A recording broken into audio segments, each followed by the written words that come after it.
Oh, I can't believe that this is actually happening to me. I mean, I've come on stage at a comedy gig and everyone knows who I am. This is like a dream come true. This place, Bobby described it as somewhere where you come when you've got nowhere to go. Well, I tend to use a tissue when and then the sad thing is realising afterwards that you're not actually in love with the tissue, and then you feel like having a bit of cry, and then, well, doesn't end well. Anyways, I'm glad that you guys are here because I've got something I want to share with you all. I've recently found God. And yeah, I'm not a born-again Christian. We weren't playing hide and seek. I didn't see his face in Maddie's arsehole. I found God.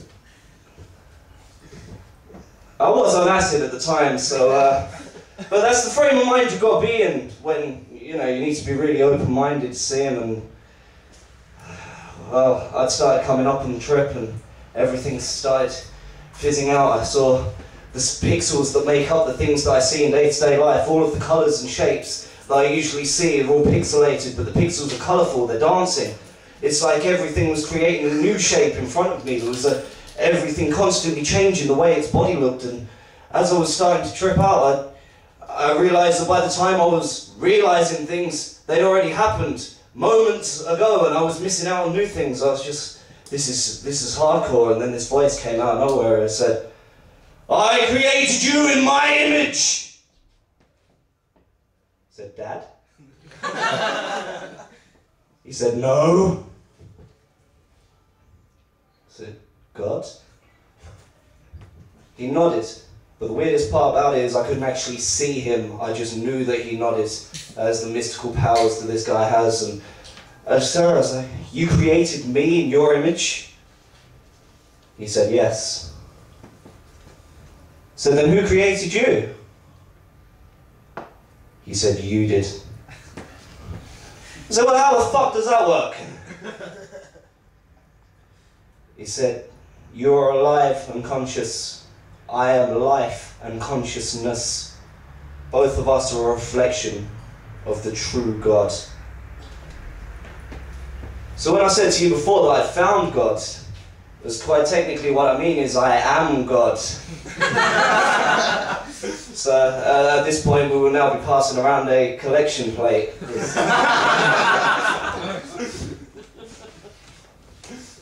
I can't believe you guys just fell for that shit. Topic number 1, blasphemy. You guys actually thought I was God. Well, I'm glad I came clean because I could see you guys getting nervous in the audience. It's, you know, quite nerve-wracking to have God talking to you through a microphone. And, well, I didn't want to make you too nervous because it's really bad if you go on stage to do comedy and the audience have to imagine you naked in order to get over their nerves. Although to be fair, I think most of you can just get that picture from memory.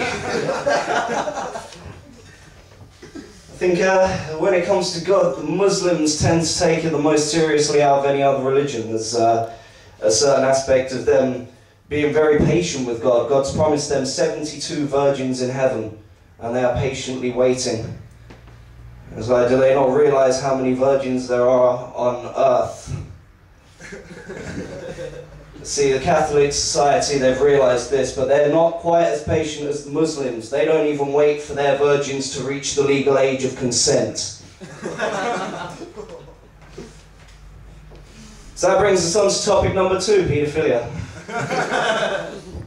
So, from a very paedophilic family, I mean everyone in my family is a paedophile. I had it rammed down my throat since I was a kid. Bad, man. Everybody raped me, man. So I had an imaginary friend and he raped me. So I tried to stop him, I got writer's block. That's bad. It takes a real toll on your life. I ended up was wearing nappies until I was 12. And I got into a habit of crying after sex. And the worst bit is the way it lowers your standards sexually. You end up going for the worst kind of people. Yeah, no, I got with this girl once. She shoved a hamster in her vagina. Well, The hamster didn't suffer. I mean, he was happy there rolling around in his ball, but there's some dirty girls, man, I tell you. I mean, you guys, would you go down on your girlfriend if she was on her period? Yeah! I went down on my girlfriend and she was having a miscarriage. I went down on a girl who was pregnant once. I thought I found the clitoris, but it turned out I managed to determine the sex of the child. It was actually the same girl. It was just that the child, after realising they had been abused at such a young age, decided not to carry on with its life.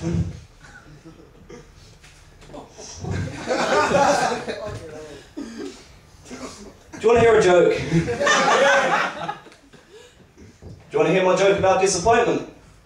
Yeah! I haven't written it yet.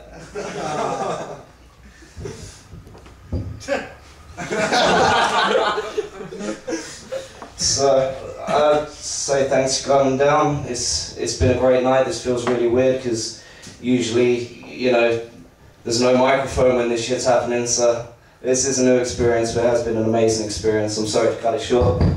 I'll catch you guys, I'll catch you guys soon.